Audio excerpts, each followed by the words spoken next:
bonjour à tous, je vous parle aujourd'hui du dernier film de Luc Besson, Anna. Après le cuisant échec critique et commercial de Valérian en 2017, c'est ce film, intitulé Anna, qui devait relancer Luc Besson et sa société EuropaCorp, qui est placée en redressement judiciaire.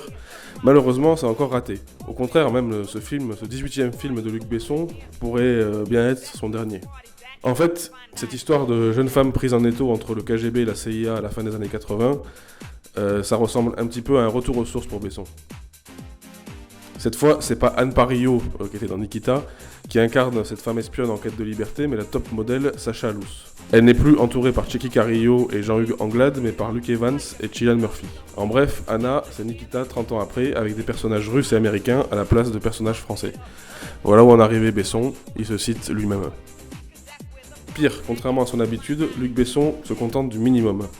Il ne propose rien de particulièrement neuf, les enjeux, les rebondissements et même les scènes d'action manquent cruellement d'originalité. Dans l'ensemble, tout est déjà vu. On se souvient par exemple des impressionnants affrontements physiques d'Atomic Blonde, sorti en 2017, ou de l'ambiance oppressante du Red Sparrow, sorti l'an dernier.